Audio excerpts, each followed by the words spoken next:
Welcome to TSAT. General studies పాఠ్యాంశాలలో భాగంగా science and technology గురించి తెలుసుకుంటూ ఉన్నాం.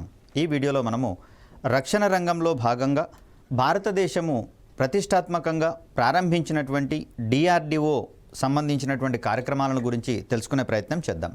గత వీడియోలో మనము డిఆర్డిఓ సంబంధించి డిఆర్డిఓ తన కార్యక్రమాల్లో భాగంగా ఈ క్షిపణులను అభివృద్ధి చేసేటటువంటి కోణంలో ప్రాజెక్ట్ ఇండిగో అని, ప్రాజెక్ట్ డెవిల్, ప్రాజెక్ట్ వేలియంట్ వంటి ప్రాజెక్టులను రూపొందించిందని, అయితే ఇవి తమ లక్ష్యాలను చేరుకునేటటువంటి క్రమంలో విఫలమైనటువంటి సందర్భంలో మరొక ప్రతిష్టాత్మకమైనటువంటి కార్యక్రమాన్ని అబ్దుల్ కలాం గారి ఆధ్వర్యంలో రూపొందించి నిర్వహించినట్లుగా మనకు తెలుస్తూ ఉంది.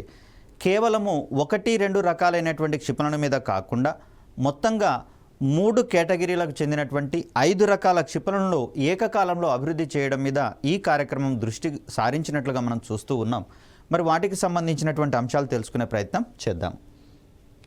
సో ఇక్కడ భారత త్రివిధ దళాల కోసం అవసరమైనటువంటి పలు రకాల క్షిపణులను వేర్వేరు ప్రాజెక్టుల కింద అభివృద్ధి పరిచేటటువంటి క్రమంలో దానికి బదులుగా ఒకే ప్రాజెక్టులో భాగంగా 5 రకాల క్షిపణులను ఒకేసారి రూపొందించేటటువంటి లక్ష్యంతో 1983-2012 మధ్య, అంటే ఈ ప్రోగ్రాం 1983లో స్టార్ట్ అయింది. ఇది 2012లో ఈ ప్రోగ్రాంని నిలుపుదల చేస్తున్నట్లుగా డిఆర్డిఓ ప్రకటించడం జరిగింది. మరి ఈ కార్యక్రమాన్ని మనము సమగ్ర నిర్దేశక క్షిపణి అభివృద్ధి కార్యక్రమము, దీన్నే ఇంటిగ్రేటెడ్ గైడెడ్ మిసైల్ డెవలప్మెంట్ ప్రోగ్రామ్గా మనం చెప్తాం. ఇన్ షార్ట్గా ఐజీఎండిపి అనేటటువంటి ప్రోగ్రామ్గా దీన్ని మనం చూస్తాం.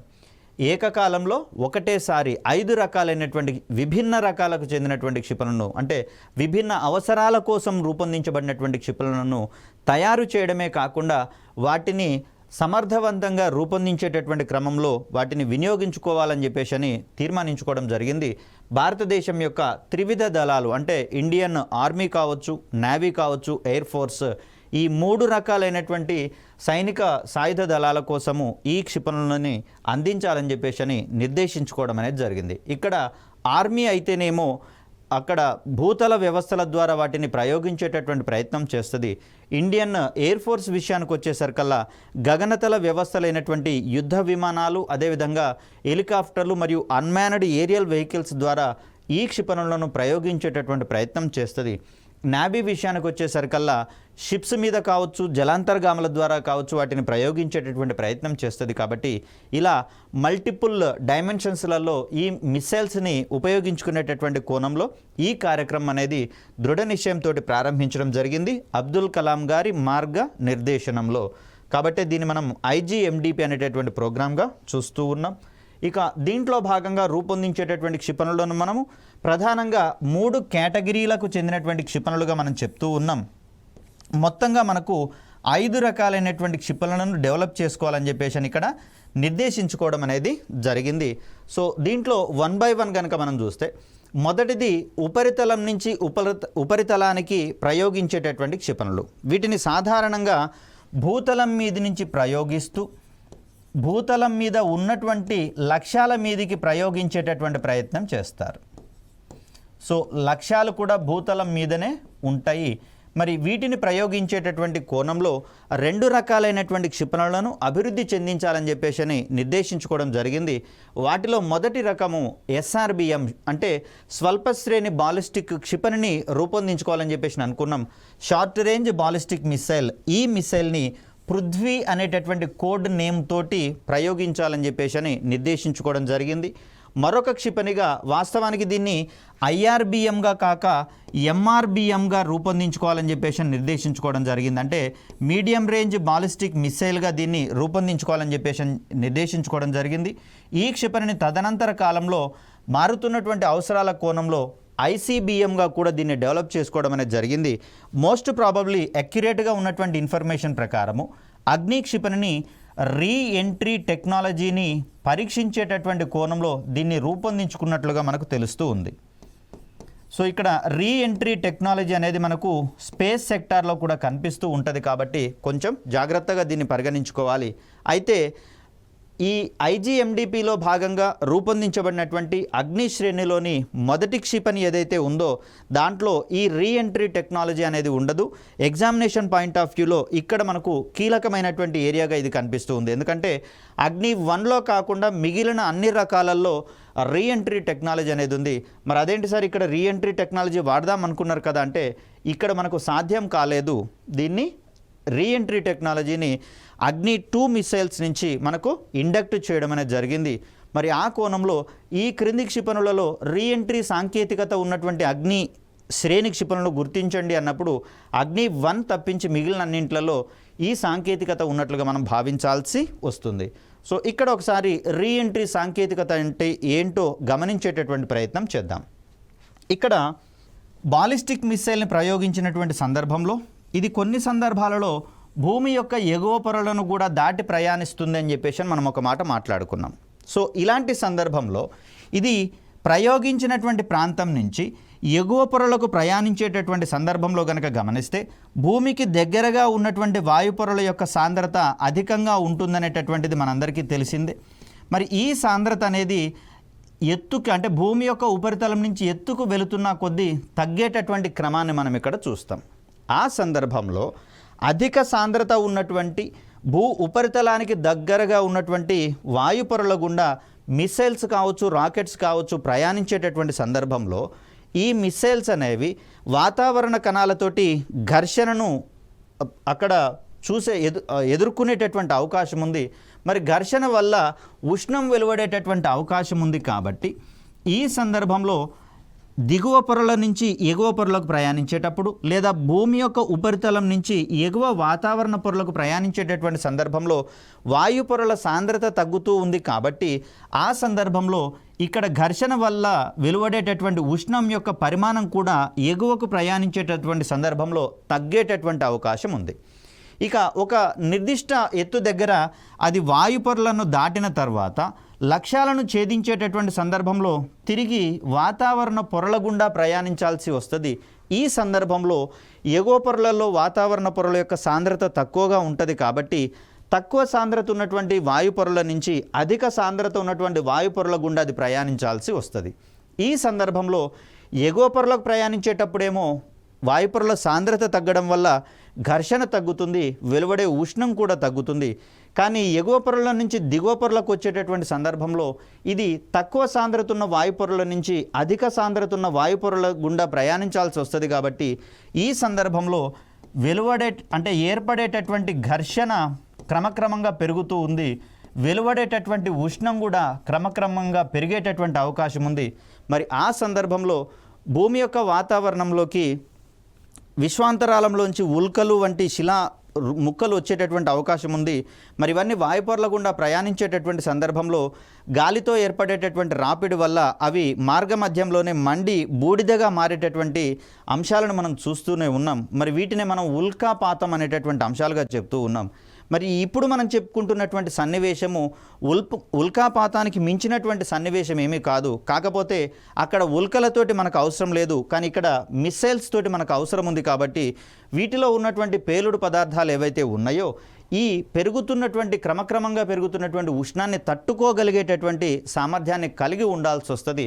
మరి ఈ సామర్థ్యాన్ని మిస్సైల్స్కి కావచ్చు, స్పేస్కి సంబంధించినటువంటి రాకెట్స్కి కావచ్చు అందించేటటువంటి సాంకేతికతగా మనము రీఎంట్రీ టెక్నాలజీ గురించి చెప్పుకుంటూ ఉంటాం. రీఎంట్రీ టెక్నాలజీ ఉన్నటువంటి మిసైల్స్ కావచ్చు, రాకెట్స్ కావచ్చు భూమి యొక్క ఎగువ వాతావరణ పొరల వరకు ప్రయాణించి అవి సమర్థవంతంగా ఎగువ పొరల నుంచి దిగువ పొరలకు కూడా ప్రయాణించగలుగుతాయి. అలాంటి సందర్భంలో క్రమక్రమంగా పెరిగేటటువంటి అధిక ఉష్ణాన్ని తట్టుకునేటటువంటి పదార్థాలతోటి వాటిని ప్రత్యేకంగా తయారు చేయాల్సి వస్తుంది. మరి వీటికి సంబంధించినటువంటి కాంపోజిట్ మెటల్స్ అన్నిటినీ కూడా హైదరాబాద్లో ఉన్నటువంటి మిధాని అనేటటువంటి సంస్థ, మిశ్ర ధాతు నిగమ్ లిమిటెడ్ అనేటటువంటి సంస్థ మనకు హైదరాబాద్లో ఏర్పాటు అయ్యింది. ఇది వాటికి అవసరమైనటువంటి మిశ్రమ లోహాలను అందించేటటువంటి ప్రయత్నం చేస్తుంది. ఈ రీఎంట్రీ టెక్నాలజీని మొదటిసారిగా ఏ క్షిపణులలో ప్రయోగించాలని అనుకున్నాము అంటే దానికి సమాధానంగా మనము అగ్ని మిస్సైళ్లను గురించి పేర్కొనాల్సి వస్తుంది. సో ఇక్కడ రీఎంట్రీ టెక్నాలజీని కేవలం అగ్ని శ్రేణి మిస్సైళ్లలో మాత్రమే ప్రయోగించాలనుకున్నాం. ఇవి ఉపరితలం నుంచి ఉపరితలానికి ప్రయోగించే క్షిపణులుగా మనకు కనిపిస్తూ ఉన్నాయి.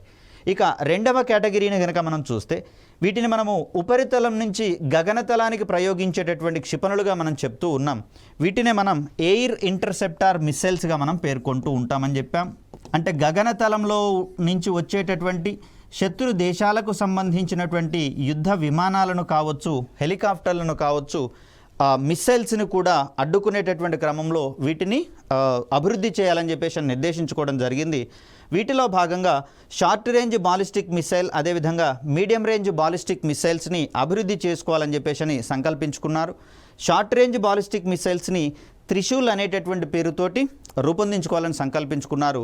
ఇక్కడ 3 అనేటటువంటి అక్షరము 3 అనేటటువంటి అర్థాన్ని ఇస్తుంది కాబట్టి త్రివిధ దళాలకు ఉపయోగపడేలా త్రిశూల్ క్షిపణిని రూపొందించాలని చెప్పేసి కంకణం కట్టుకోవడం జరిగింది. అంటే ఇండియన్ ఆర్మీకి సంబంధించి, ఇండియన్ నేవీ, అదేవిధంగా ఇండియన్ ఎయిర్ ఫోర్స్, ఈ 3 రకాలైనటువంటి సైనిక దళాల అవసరాల కోసము దీన్ని 3 వేరియంట్స్గా మార్చాలని చెప్పేసి అనుకోవడం జరిగింది. తర్వాత మరొకటి ఎంఆర్బిఎం, మీడియం రేంజ్ బాలిస్టిక్ మిసైల్గా సర్ఫేస్ టు ఎయిర్ మిసైల్ని రూపొందించాలని చెప్పేసి అనుకున్నారు. దీన్ని ఆకాష్ అనేటటువంటి కోడ్ నేమ్ తోటి రూపొందించుకోవాలని చెప్పేసి అనుకున్నారు. ఇక 3వ కేటగిరీకి సంబంధించిన 5వ రకం క్షిపణిగా మనకు నాగ్ క్షిపణి అనేది కనిపిస్తూ ఉంది. ఇది ఏంటి అంటే 3వ తరానికి చెందినటువంటి ట్యాంక్ విధ్వంసక క్షిపణిగా మనకు కనిపిస్తుంది. దీన్నే మనం యాంటీ ట్యాంక్ మిస్సైల్గా మనం పేర్కొంటాం. సో ఇక్కడ match the type related questions కూడా పడేటటువంటి అవకాశం అనేది కనిపిస్తూ ఉంది. మరి ఈ క్రమంలో ఏ మిస్సైల్ ఎలా అభివృద్ధి చెందించబడింది, దానిని తర్వాత క్రమంలో ఏ మిస్సైల్తో భర్తీ చేయించడం జరుగుతుంది, మరి వాటి యొక్క రేంజెస్ ఎంత, ఎన్ని దశలలో ప్రయాణిస్తాయి, మరి వాటిలలో వచ్చేటటువంటి అడ్వాన్స్డ్ టెక్నాలజీస్ ఏ విధంగా ఉన్నాయి, ఏ విధంగా మార్పులు చెందాయి, ఈ కోణంలో మనకు ఎగ్జామినేషన్ పాయింట్ ఆఫ్ వ్యూలో క్వశ్చన్స్ పడేటటువంటి అవకాశం ఉంది. కాబట్టి 1 by 1 అబ్జర్వ్ చేసే ప్రయత్నం చేద్దాం. రైట్, ఈ ప్రోగ్రాం పేరు మనకు సమగ్ర నిర్దేశక క్షిపణి అభివృద్ధి కార్యక్రమంగా చెప్తూ ఉన్నాం. Integrated guided missile development programme. ప్రస్తుతం ఈ పథకం అమలవుతూ ఉందా అంటే 2012లోనే దీన్ని నిలుపుదల చేశారు. కాబట్టి ప్రస్తుతం అభివృద్ధి చెందిస్తున్నటువంటి క్షిపణులన్నీ కూడా ఈ క్షిపణిలో భాగంగా కాకుండా సంబంధిత క్షిపణి అభివృద్ధి కార్యక్రమాలలో భాగంగానే అభివృద్ధి చెందిస్తున్నట్లుగా మనం చెప్తూ ఉంటాం. సపోజ్ అగ్ని 5 క్షిపణిని ఏ ప్రాజెక్టులో భాగంగా అభివృద్ధి చేస్తున్నారు అంటే అగ్ని ప్రాజెక్ట్ అనేటటువంటి ప్రాజెక్టుని చెప్తాము. బ్రహ్మోస్ మిసైల్కు సంబంధించి బ్రహ్మోస్ ప్రాజెక్టులో భాగంగా దాన్ని అభివృద్ధి చెందించడం అనేది జరుగుతుంది.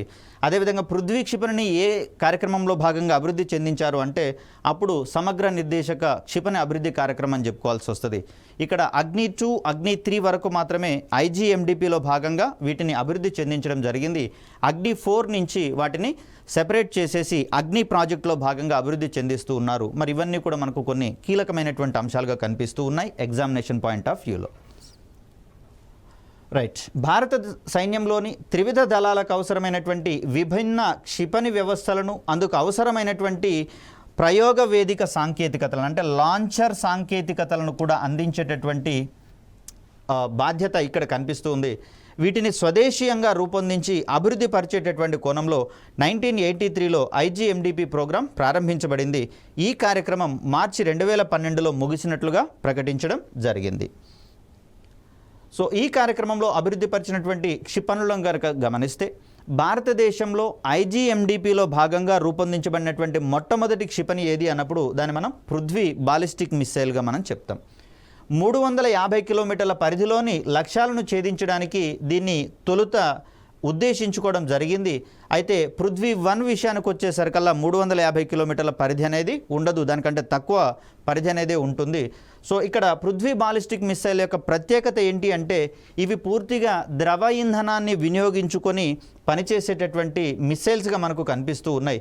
మోస్ట్ ప్రాబబ్లీ ఇక్కడ పృథ్వీ ఇచ్చినటువంటి కాన్ఫిడెన్స్ తోటి దీన్ని త్రివిధ దళాల అవసరాల కోసము ఒకటే మిసైల్ వాటిని డిఫరెంట్ వేరియంట్స్లోకి మార్చడం అనేది జరిగింది. అలా మనకు పృథ్వీ శ్రేణిలో 3 రకాలైనటువంటి మిసైల్స్ని డెవలప్ చేయడం అనేది జరిగింది త్రివిధ దళాలకు ఉపయోగించేటటువంటి కోణంలో.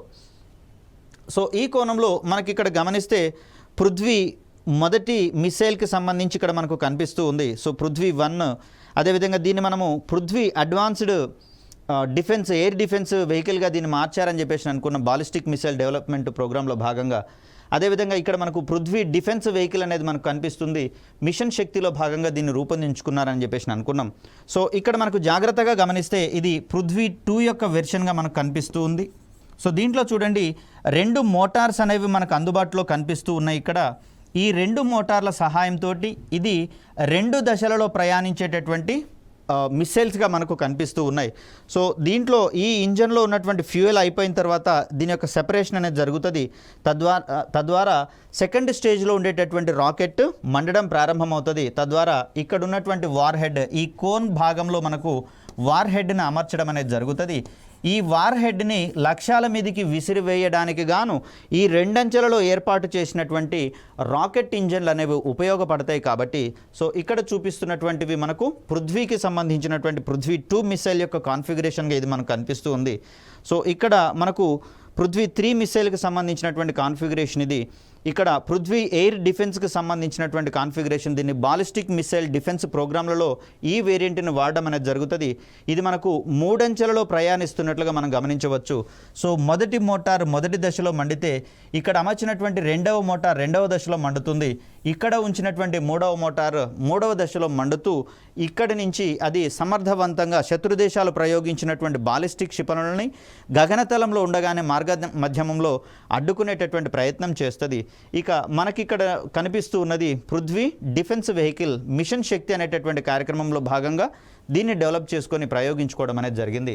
ఇక పృథ్వీ 1 విషయానికి వచ్చేసరికల్లా దీని యొక్క పరిధి కేవలం 150 కిలోమీటర్లు మాత్రమే కనిపిస్తూ ఉంది.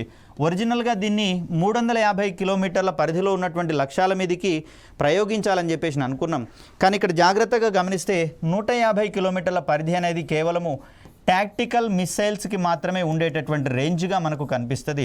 మరి 350 కిలోమీటర్స్ అనేది మాత్రం మనకు 300 నుంచి 1000 కిలోమీటర్ల పరిధిలో ఉండేటటువంటి క్షిపణులను మనము ఎస్ఆర్బిఎంలుగా ఏర్పాటు చేసుకుంటాం. కానీ ఇక్కడ పృథ్వీని ఎస్ఆర్బిఎంగా డెవలప్ చేసుకోవాలనుకున్నా కూడా మనకున్నటువంటి అడ్వాన్స్మెంట్స్ ప్రకారము అప్పటికున్నటువంటి సాధన సాంకేతిక సామర్థ్యాల ప్రకారము దీని యొక్క పరిధి 150 కిలోమీటర్స్గానే కనిపిస్తూ ఉంది. అదేవిధంగా చూస్తే 1000 కిలోల పేలోడ్ సామర్థ్యంతో దీన్ని రూపొందించినట్లుగా మనకు గమనిస్తూ ఉన్నాం. ఇక్కడ మరొక ముఖ్యమైనటువంటి విషయం ఏంటంటే 1000 కిలోల పేలోడ్ని 150 కిలోమీటర్ల పరిధిలో ఉన్నటువంటి లక్ష్యాల మీద గనక విసరగలిగితే, ఒకవేళ పేలోడ్ యొక్క బరువును గనక తగ్గిద్దాము 500 కిలోలు అనుకున్నప్పుడు అప్పుడు ఇది 250 నుంచి 300 కిలోమీటర్లు దూరం ప్రయాణించగలిగేటటువంటి సామర్థ్యాన్ని ప్రదర్శిస్తుంది. అంటే పేలోడ్ యొక్క బరువు తగ్గుతూ ఉన్నటువంటి సందర్భంలో దాని యొక్క పరిధి పెరిగేటటువంటి అవకాశం ఉందనేది గుర్తుపెట్టుకోవాలి. ముఖ్యంగా చూస్తే పృథ్వీ శ్రేణి క్షిపణుల్లో ఇంకా డెవలప్మెంట్స్ జరుగుతూనే ఉన్నాయి. కాబట్టి ఈ సందర్భంలో రీసెంట్గా వచ్చేటటువంటి వార్తలలో ఈ పరిధిలో హెచ్చుతగ్గులకు గురయ్యేటటువంటి అవకాశాలు కూడా ఉన్నాయి. కాబట్టి ఇక్కడ మనం చెప్తున్నటువంటి పరిధినే అక్యురేట్గా ఉండేటటువంటి అవకాశాలు రాను రాను మారేటటువంటి సందర్భాలు కనిపిస్తూ ఉంటాయి. కాబట్టి కాస్త కరెంట్ ఈవెంట్స్ తోటి క్షిపణులను కొంచెం మ్యాచ్ చేసుకొని ఎగ్జామినేషన్కి ముందు వీటిని అప్డేట్ చేసుకోవాల్సినటువంటి అవసరం అనేది ఏర్పడుతుంది. అలా పృథ్వీ 1 క్షిపణి ప్రస్తుతము పృథ్వీ 1 క్షిపణిని మనకు ప్రహార్ అనేటటువంటి క్షిపణితోటి రీప్లేస్ చేసేటటువంటి ప్రయత్నాల కోసం చూస్తూ ఉన్నాం. మోస్ట్ ప్రాబబ్లీ పృథ్వీ అనేది ప్రస్తుతము అవుట్డేటెడ్ ఇర్రిలవెంట్ మిస్సైల్స్గా డిఆర్డిఓ భావిస్తున్నటువంటి తరుణంలో వీటికి ప్రత్యామ్నాయాలుగా ప్రహార్, ఇవి పూర్తిగా ఘన ఇంధనంతో పనిచేసేటటువంటి క్షిపణులుగా మనకు కనిపిస్తూ ఉన్నాయి. దీని తర్వాత ప్రళయ్ అనేటటువంటి 2 రకాల క్షిపణులని డెవలప్ చేస్తూ ఉంది డిఆర్డిఓ. సో పృథ్వీకి ప్రత్యామ్నాయంగా ఈ క్షిపణులు పనిచేస్తూ ఉన్నాయి. కాబట్టి వాటిని కూడా మనం జాగ్రత్తగా దృష్టిలో ఉంచుకోవాలి. ఇక పృథ్వీ 2 విషయానికి వచ్చేసరికల్లా భారత వైమానిక దళం కోసం దీన్ని రూపొందించడం జరిగింది. మరి పృథ్వీ 1 ఎవరి కోసము అంటే అది ఇండియన్ ఆర్మీకి సంబంధించి భారత పదాతి దళానికి సంబంధించినటువంటి మిసైల్గా దాన్ని మనం చూస్తాం. ఇండియన్ ఎయిర్ ఫోర్స్కి సేవలు అందించేటటువంటి కోణంలో రూపొందించబడిన క్షిపణిగా మనకు పృథ్వీ 2 అనేది కనిపిస్తుంది. దీన్ని పృథ్వీ 1 వెర్షన్ నుంచి అప్గ్రేడ్ చేసినట్లుగా మనం గమనించవచ్చు. సో ఇక్కడ దీని యొక్క రేంజ్ విషయానికి వచ్చేసరికల్లా 350 కిలోమీటర్ల రేంజ్ అనేది దీనికి ఉంది. దీని యొక్క పేలోడ్ సామర్థ్యం వచ్చేసి 500 కిలోలు. అంటే 500 కిలోల బరువు ఉన్నటువంటి పేలోడ్స్ని 350 కిలోమీటర్ల దూరంలో ఉన్నటువంటి లక్ష్యాలను ఛేదించేటందుకు ఉపయోగపడుతుంది. ఒకవేళ దీని యొక్క పేలోడ్ సామర్థ్యాన్ని పెంచి 1000 కిలోల బరువు ఉన్నటువంటి వార్ హెడ్ని కనుక అక్కడ అమర్చినట్లయితే 350 కిలోమీటర్ల కంటే తక్కువ దూరంలో ఉన్న లక్ష్యాల మీదకి అది పనిచేసేటటువంటి ప్రయత్నం చేస్తుంది. సో ఇది కూడా ఏక అంచెలో ప్రయాణిస్తూ ద్రవ ఇంధనాన్ని వాడుకునేటటువంటి మిసైల్గా మనకు కనిపిస్తూ ఉంది. పృథ్వీ 2 విషయానికి వచ్చేసరికల్లా మనకి ఇక్కడ పిక్చర్లో కనిపిస్తుంది పృథ్వీ 2 శ్రేణి పృథ్వీ 2 మిసైల్ అనేటటువంటిది అక్కడ లాంచ్ చేసేటటువంటి క్రమాన్ని మనం చూడవచ్చు. సో ఇక్కడ పృథ్వీ 3 అనేటటువంటి ఈ క్షిపణిని ధనుష్ అనేటటువంటి కోడ్ నేమ్ తోటి పిలుస్తాం. అంటే పృథ్వీ 3 క్షిపణికి ఉన్నటువంటి మరొక పేరు ధనుష్ అనేటటువంటిది. ఎందుకు దీన్ని ధనుష్గా వ్యవహరిస్తున్నాము అంటే ఈ క్షిపణిని నావికాదళం కోసం అప్గ్రేడ్ చేయడం అనేది జరిగింది. సో నావికాదళం కోసం ఉద్దేశించబడినటువంటి పృథ్వీ యొక్క క్షిపణి రూపాంతరాన్ని ఎలా పిలుస్తారు అనేటటువంటి కోణంలో గతంలో క్వశ్చన్ రావడం జరిగింది. దీన్ని ధనుష్ అనేటటువంటి క్షిపణిగా పిలుస్తూ ఉంటాం. నావికాదళ అవసరాల కోసం ఇండియన్ నేవీ కోసం రూపొందించబడినటువంటి మిస్సైల్గా మనకు పృథ్వీ 3 అనేది కనిపిస్తుంది. ఇది 350 కిలోమీటర్ల పరిధిలో ఉన్నటువంటి లక్ష్యాలను ఛేదించేటటువంటి షిప్ టు షిప్ మిస్సైల్గా దీన్ని పరిగణిస్తాం. అంటే నౌకల ద్వారా ప్రయోగించబడుతూ నౌకలను ధ్వంసం చేసేటటువంటి కోణంలో ఈ క్షిపణి ఉపయోగపడుతున్నట్లుగా దీన్ని మనం చూస్తూ ఉన్నాం.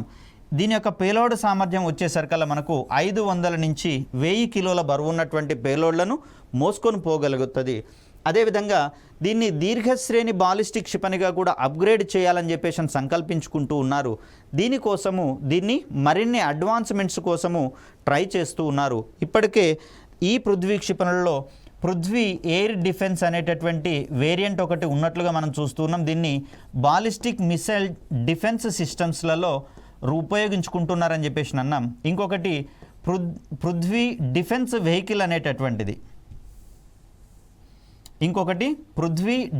వెహికల్ అనేటటువంటిది దీన్ని యాంటీ శాటిలైట్ వెపన్గా ఉపయోగిస్తున్నారని చెప్పేసి మాట్లాడుకున్నాం.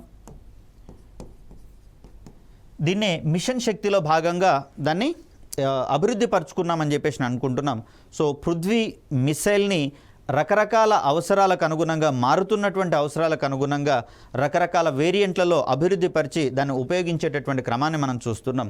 వీటిని త్వరలోనే దీంట్లో మొత్తంగా ద్రవ ఇంధనాన్ని వాడుతున్నటువంటి పరిస్థితులలో ప్రహార్ మరియు ప్రళయ్ అనేటటువంటి మిసైళ్ళ రూపంలో వాటిని భర్తీ చేసేటటువంటి కార్యక్రమాలు జరుగుతూ ఉన్నాయి. త్వరలోనే పృథ్వీ మిసైళ్లను ఇక్కడ సైనిక అవసరాలలో భాగంగా రిటైర్ చేయించేటటువంటి కార్యక్రమాలు నడుస్తూ ఉన్నాయి.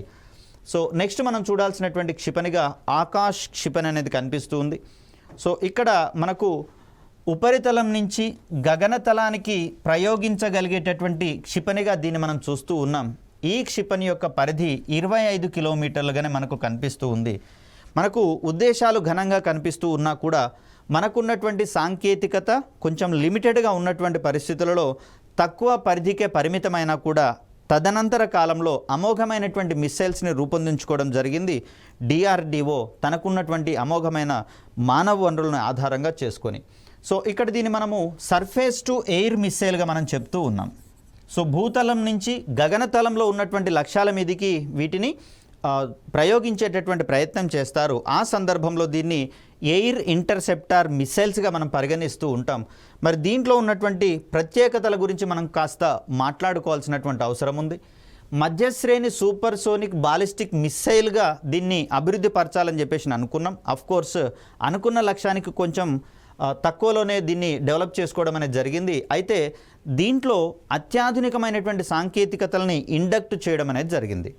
సో ఇది తన యొక్క లక్ష్యాలను గుర్తించేటటువంటి క్రమంలో స్వదేశీయంగా రూపొందించినటువంటి రాజేంద్ర రాడార్ను ఉపయోగించుకోవడం జరిగింది. అదేవిధంగా చూస్తే రామ్జెట్ ప్రొపల్షన్ సిస్టమ్ అనేటటువంటి ఒక టెక్నాలజీని దీంట్లో అడాప్ట్ చేసుకోవడం అనేది జరిగింది. సో ఇలాంటి ఆధునిక సాంకేతికతలు మనకిక్కడ ఈ ఆకాష్ మిస్సైల్లో కనిపిస్తున్నట్లుగా మనం చూస్తాం. సో ఏంటి రామ్జెట్ ప్రొపల్షన్ సిస్టమ్ అంటే మనకు రాకెట్లు కావచ్చు, మిసైల్స్ కావచ్చు పనిచేయడంలో ప్రొపెల్లెంట్స్దే కీలక పాత్ర అని చెప్పుకున్నాం. ఈ ప్రొపెల్లెంట్స్లో సుమారుగా 70% వరకు ఆక్సిడైజర్ అనేది ఉంటుంది.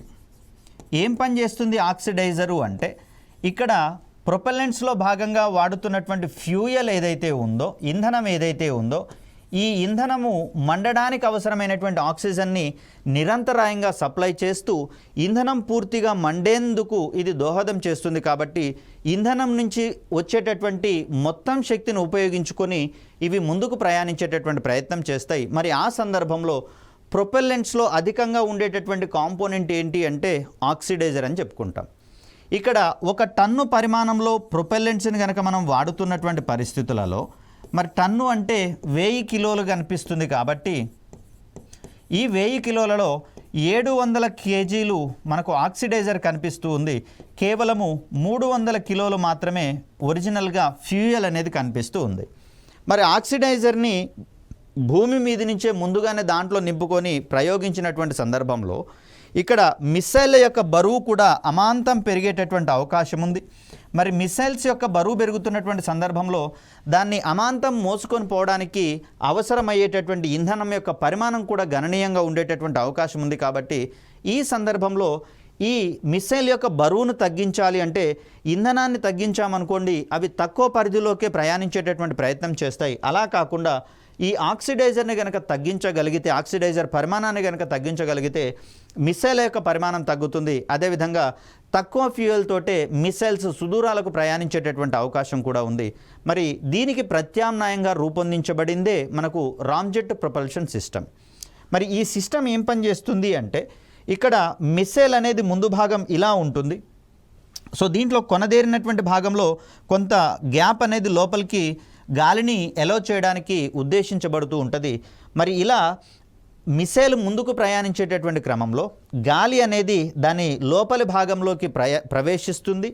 ఈ లోపలికి ప్రవేశించిన గాలిలో ఉన్న ఆక్సిజన్ అది కలెక్ట్ చేసుకొని ఇంధనాన్ని మండించేటటువంటి క్రమంలో ఇక్కడ కలెక్ట్ చేసుకోబడినటువంటి ఆక్సిజన్ని వినియోగించుకునే ప్రయత్నం చేస్తుంది. అలా ఆక్సిడైజర్ల ద్వారా అందేటటువంటి ఆక్సిజన్ని కాకుండా సహజంగా అది మార్గమధ్యంలో ప్రయాణిస్తున్నటువంటి క్రమంలో దానిలోకి ప్రవేశించినటువంటి గాలిలోని ఆక్సిజన్ని కలెక్ట్ చేసుకొని ఇంధనాన్ని మండించడానికి ప్రయత్నం చేస్తుంది. కాబట్టే ఈ ఆకాశ్ మిస్సైల్ యొక్క బరువు తక్కువగా ఉండేటటువంటి అవకాశం ఉంది. తద్వారా తక్కువ ఎనర్జీ తోటి, తక్కువ ఫ్యూయల్ తోటి ఇది ప్రయాణించేటటువంటి స్వభావాన్ని ప్రదర్శిస్తాయి. ఇది ఒక టెక్నాలజీ డెమాన్స్ట్రేషన్ ఎక్స్పెరిమెంట్గా మనం భావిస్తూ ఉన్నాం. కాబట్టి పరిధి 25 కిలోమీటర్లే వచ్చినా కూడా మనకు అవసరమేం లేదు. బ్రహ్మోస్ అనేటటువంటి క్షిపణిలో ఇదే సాంకేతికతను వాడడం ద్వారా బ్రహ్మోస్ క్షిపణి యొక్క పరిధిని అమాంతం 600 కిలోమీటర్ల వరకు పెంచేటటువంటి అవకాశం అనేది లభించింది. తద్వారా బ్రహ్మోస్ మిసైల్ సూపర్సోనిక్ వేగాలతో ప్రయాణించేటటువంటి సందర్భంలో ఇలాంటి రామ్జెట్ ప్రొపల్షన్ సిస్టమ్స్ అనేటటువంటివి మనకు కనిపిస్తూ ఉన్నాయి. దీన్నే మనము స్పేస్ టెక్నాలజీలో అడ్వాన్స్డ్ బ్రీతింగ్ ప్రొపల్షన్ ప్రోగ్రామ్గా మనం వాడుకున్నాము. సో దీనికి సంబంధించినటువంటి విషయాలు అక్కడ మనం గమనించేటటువంటి ప్రయత్నం చేద్దాం. సో ఆకాశ్ మిస్సైల్లో ఉన్నటువంటి సాంకేతికతలలో స్వదేశీయంగా రూపొందించబడినటువంటి రాజేంద్ర రాడార్, అదేవిధంగా రామ్జెట్ ప్రొపల్షన్ సిస్టమ్. ఈ రామ్జెట్ ప్రొపల్షన్ సిస్టమ్ అనేది కేవలము క్షిపణులలో మాత్రమే పనిచేస్తోంది. అదేవిధంగా వాటిని రాకెట్లలోకి ప్రయాణించాలి అంటే, రాకెట్లలో వాడాలి అంటే మరింత మెరుగుపరిచి వాడాల్సినటువంటి అవసరం ఏర్పడుతుంది. సో ఇక్కడ ఈ ఆకాశ్ మిస్సైల్ యొక్క పనితీరును కనుక గమనిస్తే అమెరికాకు చెందినటువంటి ప్యాట్రియాట్ క్షిపణులను పోలి ఉన్నట్లుగా కనిపిస్తూ ఉంది. మరి ఈ ఆకాశ క్షిపణుల తయారీలో భారత్ డైనమిక్స్ లిమిటెడ్ పాలు పంచుకుంటున్నట్లుగా మనకు కనిపిస్తూ ఉంది. అభివృద్ధి చేసేదేమో డిఆర్డిఓ, తన ఆధీనంలో ఉన్నటువంటి రక్షణ సంబంధమైనటువంటి ప్రయోగశాలల ఆధ్వర్యంలో తయారు చేసేటటువంటి వాటి విషయంలో కీలక పాత్ర పోషించేది భారత్ డైనమిక్స్ లిమిటెడ్గా మనం చూస్తాం. సో నెక్స్ట్ మనం చూడాల్సింది త్రిశూల్ క్షిపణి. సో దీన్ని త్రివిధ దళాల అవసరాలకు ఉపయోగపడేలా రూపొందించాలని చెప్పేసి అనుకున్నాం. అంటే ఆర్మీకి సంబంధించి చూస్తే సర్ఫేస్ టు సర్ఫేస్ మిస్సైల్గా దీన్ని అభివృద్ధి చేసుకోవాలి, ఉపరితలం నుంచి ఉపరితలం మీద లక్ష్యాలకు ప్రయోగించబడేలా. నేవీకి సంబంధించి చూస్తే సముద్రతలం నుంచి భూతలము లేదా సముద్రతలం నుంచి సముద్రతలం మీద లక్ష్యాల మీదకి ప్రయోగించాలని చెప్పేసి అనుకుంటూ ఉన్నాం. ఎయిర్ ఫోర్స్ విషయానికి వచ్చేసరికల్లా అక్కడ గగనతలం నుంచి ఉపరితలం మీద ఉన్నటువంటి లక్ష్యాలను ఛేదించేటటువంటి కోణంలో దీన్ని రూపొందించాలని చెప్పేసి అనుకున్నారు. సో ఆ సందర్భంలో ఈ త్రిశూల్ క్షిపణి కూడా ఘన ఇంధనాన్ని ఉపయోగించుకుంటూ 9 కిలోమీటర్ల పరిధిలో ఉండేటటువంటి లక్ష్యాల మీదకి దీన్ని ప్రయోగించబడేలా రూపొందించారు. పేలోడ్ సామర్థ్యం విషయానికి వచ్చేసరికల్లా 15 కిలోల బరువైనటువంటి పేలుడు సామాగ్రిని ఇది మోసుకొని పోయేటటువంటి ప్రయత్నం చేస్తుంది. ఇక పనితీరులో ఇది కాస్త విఫలమైనట్లుగా మనకు గమనిస్తూ ఉన్నాను. కాబట్టి నేవీకి అవసరమైనటువంటి యాంటీ సీ స్కిమ్మింగ్ మిస్సైల్గా దీన్ని రూపొందించారు. తదనంతర కాలంలో వీటిని బ్రహ్మపుత్ర తరగతికి చెందినటువంటి ఫ్రిగేట్ల ద్వారా వీటిని ఉపయోగించుకునేటటువంటి ప్రయత్నం చేస్తూ ఉన్నారు. దీని యొక్క ప్రయోగ వ్యవస్థను భారత్ డైనమిక్స్ లిమిటెడ్ అభివృద్ధి పరిచినట్లుగా మనకి ఇక్కడ గమనిస్తూ ఉన్నాం. ఏంటి యాంటీ సీ స్కిమ్మింగ్ మిస్సైల్ అని చెప్పేసి అనుకుంటే, ఇక్కడ సముద్ర ఉపరితలం ఇలా ఉంది అనుకున్నప్పుడు ఏదో శత్రు దేశాలకు సంబంధించినటువంటి ఓడ ఇక్కడ ఉందని చెప్పేసి అనుకుందాం. ఇక్కడ భారతదేశానికి సంబంధించినటువంటి ఏదైనా ఫ్రిగేట్ అంటే ఒక చిన్న యుద్ధ అవసరాల కోసం వాడేటటువంటి షిప్గా మనం చూస్తాం. సో ఇక్కడి నుంచి ఈ త్రిశూల్ అనేటటువంటి మిస్సైల్ని ప్రయోగించినటువంటి సందర్భంలో ఇది బాలిస్టిక్ మిస్సైల్గా ప్రయాణించడం కాకుండా సముద్ర ఉపరితలానికి ఎగువన ప్రయాణించుకుంటూ ఈ నౌకలను నాశనం చేసేటటువంటి ప్రయత్నం చేస్తుంది. మరి అలాంటి సందర్భంలో సముద్ర ఉపరితలానికి కొంచెం ఎగువన ప్రయాణించడం వల్ల ఏంటి లాభము అంటే, మనందరికీ తెలిసిందే సముద్ర ఉపరితలం ఎగువన గాలిలో నీటి ఆవిరి అధికంగా ఉంటుందని. మరి అధికంగా ఉంటున్నటువంటి నీటి ఆవిరికి కాంతి పరిక్షేపణ ధర్మం ఉంటుందని మనందరికీ తెలిసిందే. కాబట్టి ఇక్కడ పొగమంచు వచ్చేటటువంటి సందర్భాల్లో చూడండి, ఎదురుగా వచ్చేటటువంటి వాహనాలను సరిగా గుర్తించలేము. కాబట్టి ఎదురుగా వచ్చేటటువంటి వాహనాలు హెడ్ లైట్స్ని ఆన్ చేసుకొని వస్తూ ఉంటాయి. మరి ఇక్కడ క్షిపణుల వంటి వాటికి కూడా ఇక్కడ ఈ ఎగువన ఉండేటటువంటి నీటి ఆవిరి, అధిక నీటి ఆవిరి అనేది అడ్వాన్స్గా పరిగణించడం జరుగుతుంది. తద్వారా ఇక్కడ ఉన్నటువంటి ఓడల్లోని రాడార్లు ఇక్కడ ప్రయాణించేటటువంటి ఈ యాంటీ సీ స్కిమ్మింగ్ మిస్సైల్స్ని దగ్గరగా వచ్చేంత వరకు కూడా గుర్తించలేవు. ఒకవేళ దగ్గరగా వచ్చిన తర్వాత గుర్తించినా కూడా ఎలాంటి ఉపయోగం ఉండదు. ఎందుకంటే అధిక వేగంతో అది నౌకలను నాశనం చేసేటటువంటి ధర్మాన్ని కలిగి ఉంటుంది. కాబట్టి సముద్ర ఉపరితలానికి కొంచెం ఎగువన ప్రయాణిస్తూ వస్తూ ఉంటాయి. కాబట్టి వీటిని యాంటీ సీ స్కిమ్మింగ్ మిస్సైల్స్గా మనం పరిగణిస్తూ ఉంటాం. ఇక్కడ ఉన్నటువంటి అధిక పరిమాణంలో ఉండేటటువంటి తేమ కావచ్చు, నీటి ఆవిరి కావచ్చు, ఈ మిస్సైల్ని శత్రు దేశాలకు సంబంధించినటువంటి ఓడల్లోని రాడార్లు గుర్తించకుండా అడ్డుకునేటటువంటి ప్రయత్నం చేస్తాయి. ఇందుకు కాంతి పరిక్షేపణ ధర్మాలు అనేవి దోహదపడేటటువంటి అవకాశం ఉంది. మరో రకంగా దీన్ని స్టెల్త్ టెక్నాలజీ కూడా పరిగణిస్తాం. కాబట్టి స్టెల్త్ టెక్నాలజీగా కూడా పరిగణిస్తాం. కాబట్టి ఈ ధర్మాలు త్రిశూల్కు ఉన్నటువంటి పరిస్థితులలో మనకు ఇది మరొక రకంగా ఉపయోగపడినట్లుగా మనం గమనిస్తూ ఉన్నాం. ఇక త్రిశూల్కి సంబంధించి ప్రస్తుతము దీన్ని 2014 నుంచి ఈ ప్రోగ్రామ్ని నిలుపుదల చేయడం అనేది జరిగిందని చెప్పేసి ప్రకటించడం జరిగింది. ప్రస్తుతం త్రిశూల్ క్షిపణికి ప్రత్యామ్నాయంగా భారత్ మరియు ఇజ్రాయెల్ దేశాలు సంయుక్తంగా బరాక్ అనేటటువంటి యాంటీ సీ స్కిమ్మింగ్ మిస్సైల్స్ని రూపొందించాయి. ఇవి అత్యంత సమర్థవంతంగా పనిచేస్తున్నటువంటి సందర్భాల్లో వాటి యొక్క సామర్థ్యాన్ని మరింతగా పెంచేటటువంటి కోణంలో బరాక్ 8 లాంటి మిస్సైల్స్ని కూడా రూపొందించేటటువంటి ప్రయత్నం చేస్తూ ఉన్నారు. సో ఇక్కడ IGMDPలో భాగంగా రూపొందినటువంటి మరికొన్ని మిస్సైల్స్, అదేవిధంగా భారత్ ప్రతిష్టాత్మకంగా తయారు చేసుకున్నటువంటి బ్రహ్మోస్ మిస్సైల్ కావచ్చు, నిర్భయ్ మిస్సైల్ కావచ్చు, ఇవన్నీ కూడా IGMDPకి వెలుపల రూపొందించుకొని అభివృద్ధి చేస్తున్నటువంటి మిస్సైల్గా మనం పరిగణిస్తూ ఉంటాం. కాబట్టి వీటికి సంబంధించినటువంటి పూర్తి వివరాలను నెక్స్ట్ వీడియోలో తెలుసుకునే ప్రయత్నం చేద్దాం. Thank you.